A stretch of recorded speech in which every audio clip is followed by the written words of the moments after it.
Would you die for the love of your life? In the early 1900s, the Beijing Opera answered this question of ultimate sacrifice in the masterpiece 霸王别姬, Farewell, My Concubine.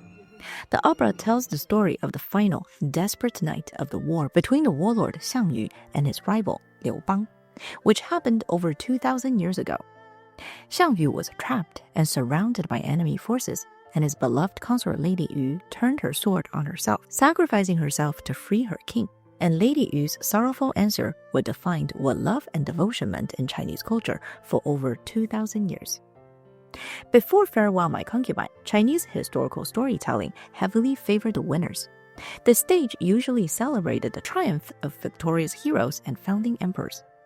Farewell, My Concubine completely inverted that cultural tradition. It took one of the most famous military defeats in Chinese history and turned it into the ultimate romantic tragedy. Decades later, the opera directly inspired the iconic 1993 film of the same name, which went on to win the prestigious Palme d'Or at the Cannes Film Festival, becoming the only Chinese film to ever win this award. Hi everyone, I'm Amy.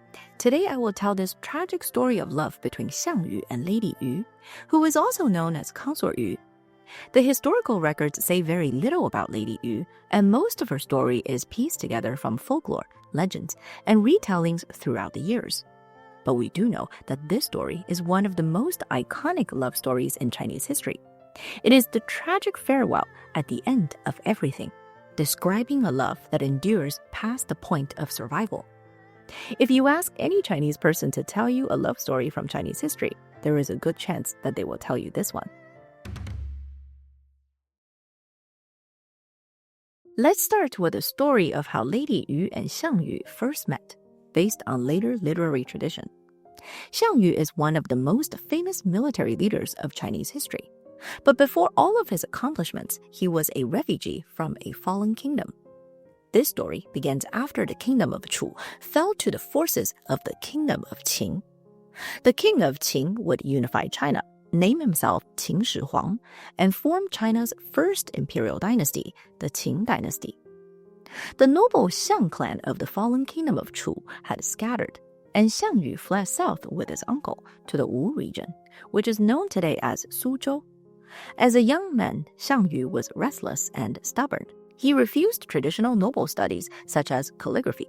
He gave up on training his swordplay, saying that the sword was good only for fighting one man at a time. Instead, he wanted to learn military strategy, the art of fighting 10,000 men. He grew into a towering mountain of a man, possessing legendary physical strength and harboring great ambition. But at the time, he was just another refugee in a region full of refugees.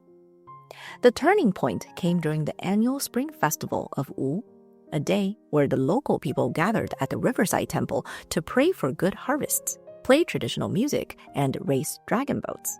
And among the festival crowd was Master Yu, a respected scholar and elder of the Yu clan, who had brought his family to join the festivities. His daughter, a young maiden known simply as Lady Yu, was renowned in the region not just for her beauty, but for her sharp mind and her talent for sword dancing. As the afternoon peaked, the festival came to a special event involving an ancient bronze ceremonial tripod cauldron. A local wealthy merchant had offered the prize of gold and prestige to any man who could lift it off the ground, a traditional test of strength to honor the gods of Wu. Many men stepped forward to try, but the heavy bronze cauldron did not budge, and the crowd began to laugh at the failure of the challengers. Watching from the shade of a willow tree, the young Lady Yu sighed, whispering to her maid that the spirit of the old kingdoms had truly died if the men of Wu could not even lift a single piece of bronze. It was then that a young man stepped out from the back of the crowd. He wore the coarse, frayed robes of a common refugee, but his posture was unnaturally straight and his eyes confident. The crowd laughed at his ragged appearance, but as he approached the cauldron, a sudden silence fell over the courtyard. He walked up to the cauldron, planted his feet, gripped two of its heavy legs, and with a roar that sounded like thunder, he straightened his back. The earth seemed to shake. To the utter shock of the spectators, the massive bronze cauldron came off the ground and flew into the air. he lifted over his head and held it there, then slammed it back into the earth, cracking the stone tiles beneath it. The crowd erupted into cheers. He turned away from the noise and began to walk back into the crowd. But as he walked, his eyes met hers. Lady Yu froze, but did not look away. She saw the pride in his eyes. She saw his majesty. She turned to her father and said, "That is no common laborer. That is a man who could command armies." Intrigued, her father decided to look into who this young man was, and discovered that he was Xiang Yu from a noble military family of the fallen kingdom of Chu. Recognizing the potential of Xiang Yu and the prestige of the Xiang clan, Master Yu arranged a match between the young man and his daughter, marking the beginning of a love story that would become a tragic legend. This is how later storytellers imagined how Lady Yu and Xiang Yu got together. But there is actually very little recorded about Lady Yu in historical records. According to the records of the Grand Historian, there was a beautiful consort named Yu who was favored and accompanied him, and that was pretty much it. We don't even know for sure if Yu was her name. We don't know when she was born, we don't know her family, and we don't know where she came from. But two later traditions provide different origin stories that we can use as reference. One places her hometown in what is now Jiangsu province. The local community has maintained shrines and landmarks associated with her, including a waterway still called Yujigou, the ditch of Lady Yu. A second tradition connects her to the Suzhou region, the same region where Xiang Yu fled with his uncle, where Xiang Yu would raise his army, and where the family name Yu was prominent among local clans. In the records of the Grand Historian, Lady Yu is described as 美人, which literally means beautiful person. But this term was also used as a descriptor for royal consorts and was believed to be a consort title during the Qing dynasty. This consort descriptor led some modern historians to think that Lady Yu was not Xiang Yu's primary wife, and a few even argued that certain wordings used in the records of the Grand Historian implied that Xiang Yu's primary wife was a different woman. Others argue that the records are simply too sparse to make a definitive judgment and maintain that Lady Yu could have been Xiang Yu's primary wife. Either way, we don't know for sure, but it doesn't change how the story will go. Qin Shi Huang would die just 11 years after becoming the first emperor, and the Qing dynasty would quickly fall apart following his death, with rebellion and unrest popping all over the empire. Around 209 BCE, 2 years after Qin Shi Huang's death, Xiang Yu raised an army and led a revolt against the crumbling Qing dynasty. And throughout everything that would happen next, Xiang Yu had Lady Yu by his side. Xiang Yu wanted nothing more than to restore his fallen kingdom, and he attracted men who shared that dream. Xiang Yu was said to be physically massive and is often characterized in folklore as a superhuman with the strength to move mountains. He was fearless in battle, and he commanded loyalty from his soldiers. The grand historian Sima Qian recorded his benevolence by saying that when Xiang Yu sees people, he is respectful, kind, and speaks with gentle care. If someone falls ill, he will weep and share his own food and drink with them. But Sima Qian also records that Xiang Yu is criticized as jealous and stingy, often refusing to actually reward his men with the official titles or land they earned in battle. And Xiang Yu is also remembered for his brutality and cruelty. It is said that he buried alive over 200,000 surrendered Qing dynasty soldiers during his campaigns. But what is undisputed is that Xiang Yu was a brilliant military commander with a talent for war. At this time, the Qing dynasty military was still extremely dangerous. Even though the dynasty was collapsing politically, its military remained disciplined and experienced. Xiang Yu knew that he would have a hard time defeating the Qing dynasty through traditional warfare, so he turned to more aggressive and surprising tactics. Less than 2 years after raising his forces, Xiang Yu's army joined other rebel forces to fight against the main Qing dynasty army, which greatly outnumbered his own soldiers. This would become the critical Battle of Julu, which would not only cement Xiang Yu's position as leader of the rebel forces, but would also seal the fate of the Qing dynasty. Xiang Yu was heavily outnumbered, but he made a gamble. Xiang Yu led his troops across the river to face the Qing army. Once across, he ordered them to sink their own boats, smash their cauldrons, and burn down their tents and supplies, keeping only 3 days' worth of ration. He left them no possibility of retreat, showing them that they would have to fight to the death, and not a single one of his soldiers thought about turning back. This event would become the origin story of a famous Chinese idiom that is still used even today, 破釜沉舟, which means to stake everything on a single action from which there is no retreat. And his soldiers did not let him down.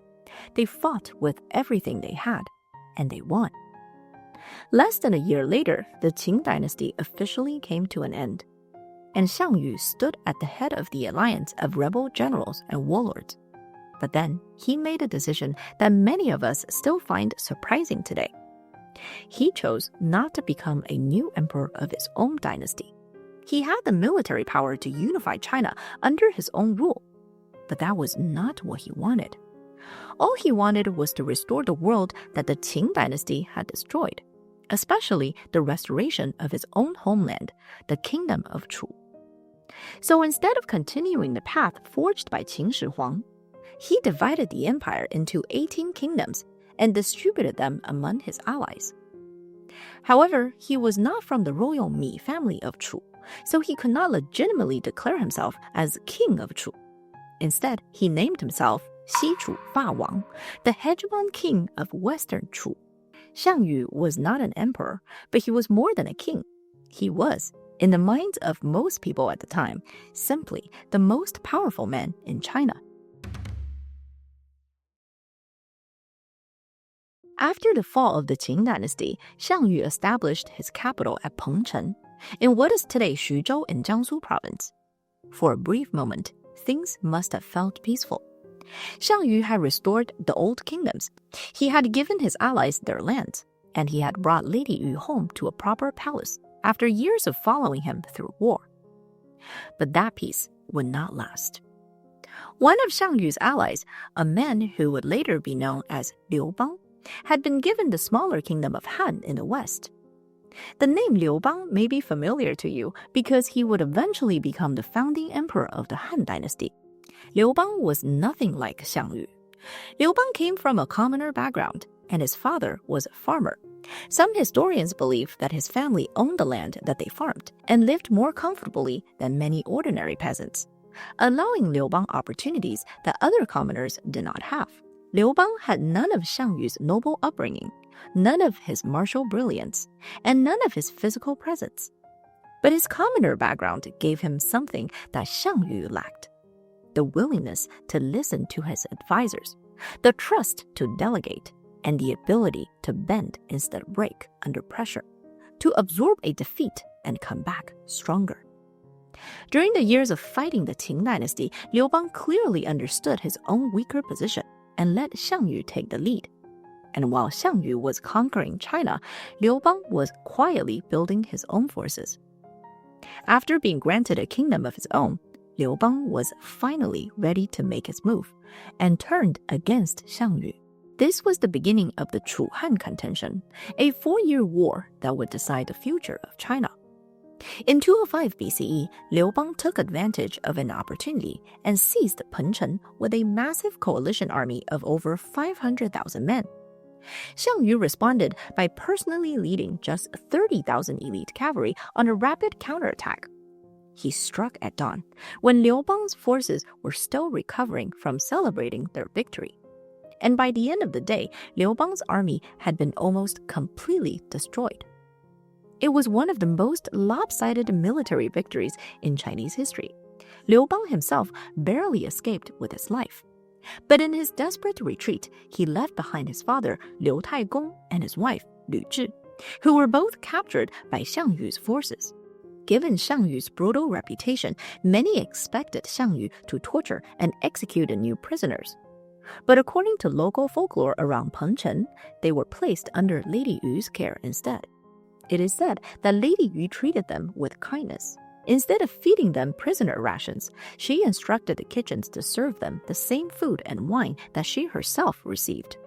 And whenever Xiang Yu became furious with Liu Bang and threatened to kill the hostages, Lady Yu would intervene and convince him to spare their lives. Because of this constant protection, some stories say that Lü Zhi developed a real gratitude and appreciation for Lady Yu. And the war continued. After his victory at Penchen, Xiang Yu tried to end the war for good, but he could not. Liu Bang kept slipping away. And while Xiang Yu kept winning the battles, Liu Bang kept winning the alliances. Many of the warlords and generals respected Xiang Yu's military skill, but they feared his temper and they did not trust his leadership. Xiang Yu had a habit of withholding rewards. He would replace rulers without warning. He made decisions without consulting his allies. And Liu Bang was the opposite. He was willing to share power. He rewarded the people who supported him. One by one, Xiang Yu's former allies defected to Liu Bang. Xiang Yu's supplies dwindled, and his army grew tired. By 203 BCE, the two sides agreed to a truce, dividing China between them along the Hong Canal. Xiang Yu released Liu Bang's father and wife, and turned his army east toward home. But Liu Bang broke the truce almost immediately. He attacked Xiang Yu from behind, joined by armies from his other generals. And for the first time in his life, Xiang Yu lost control of the war he was fighting. Then, in the winter of 202 BCE, Liu Bang's forces drew a circle around Xiang Yu's army at a place called Gaixia. And with Xiang Yu was his beloved Lady Yu. It was winter. Xiang Yu's army was tired and hungry. They had been retreating for weeks. Xiang Yu had less than 100,000 soldiers left, and they were running out of food. At the same time, Liu Bang had gathered an army of over 300,000 men, and they had Xiang Yu's forces completely surrounded. There was no way out. It was night, and from every direction around Xiang Yu's camp, the surrounding enemy soldiers began to sing. They sang the traditional folk songs of the old kingdom of Chu, the songs of Xiang Yu's homeland, the songs that his own loyal soldiers had grown up with. How could there be so many who know the songs of Chu and the enemy? Has the enemy already captured all of the remaining forces of Chu? Xiang Yu's soldiers became bewildered and demoralized. If they're the last remaining forces, then what is the point of continuing to fight? They were outnumbered and surrounded, and no help could be coming. This moment would create a famous Chinese idiom that is still used today, 四面楚歌, meaning surrounded by the songs of Chu on all four sides. It describes a situation where a person is completely surrounded by enemies, with no allies and no way out. And it worked. The resolve of the once unbreakable army of Xiang Yu finally began to waver, and their will began to break. Some of them put down their weapons. Some of them began to weep. The army that had once followed him without question, the army that had sunk its own boats and smashed its own cauldrons because he asked them to, was falling apart from the inside. Xiang Yu looked up at the dark sky. He had defeated the strongest armies of the Qing dynasty. He had broken enemy armies that greatly outnumbered his own. But there was nothing he could do if his soldiers didn't want to fight anymore. Xiang Yu went into his tent, where Lady Yu was waiting. He poured himself wine, and he sang a poem. My strength could uproot mountains. My spirit dominated an age. But the times are against me, and my steed will no longer charge. When my steed will no longer charge, what can I do? Yu, oh Yu, what am I supposed to do about you? Xiang Yu knew that his remaining forces were in no condition to fight. He had to flee. But how could he break through enemy forces? Lady Yu told him that he had to go without her, that she would only slow him down. He could only take his best men and his fastest horses. That was his only chance. But he refused. How could he leave her behind? And in this fateful moment, she began to dance. A mournful sword dance, in the candlelight of a military tent. And as she danced, she responded to his song with her own. The Han soldiers have already seized our land. From all four sides, we hear the songs of Chu. My king, your courage and spirit are spent. How then can I, your humble consort, bear to live on? It was the last time she would ever dance for him. Then she took her sword and drew it across her throat. He tried to stop her, but he was too late. He wept, and those around him wept. No one could bring themselves to look up. He buried her there in the camp because there was no time for anything more. At dawn, Xiang Yu broke out of the encirclement with 800 of his best cavalry. By the time he reached the Wujiang River, only 28 of his men were still with him. He could have crossed the river. The bowmen there offered to take him across, back to his homeland of Chu, where he could raise a new army. But Xiang Yu refused. I crossed this river and marched west with 8,000 sons of Jiangdong. Today, not a single one returns with me. Even if the elders and families of Jiangdong would still take pity on me and make me their king, with what face could I look them in the eye? He turned and stood his ground against pursuing enemies. He fought them on foot, one last time, beside the river. And when he could fight no more, he turned his sword on himself. He had never lost a major battle, but the one time he did would be his last. Both Xiang Yu and Lady Yu were buried in places that should have been forgotten, but neither of them stayed forgotten, and the story of their love would continue long after their death. Today, several places claim a connection to Lady Yu. One of the most famous traditions is a tomb for Lady Yu located in Anhui province. It is said that after Xiang Yu broke out, his retreating soldiers carried Lady Yu's body away from the battlefield and laid her to rest there. The village that eventually grew up around the tomb is called the Village of Lady Yu, and it still exists today. In stories told about her grave, a small red wildflower blooms around her tomb. It sways in the wind with an unusual rhythm, almost as if it's dancing. It is said that at the place where the lady was buried, a grass grew that could dance. People call it the grass of Lady Yu. And then there is the temple.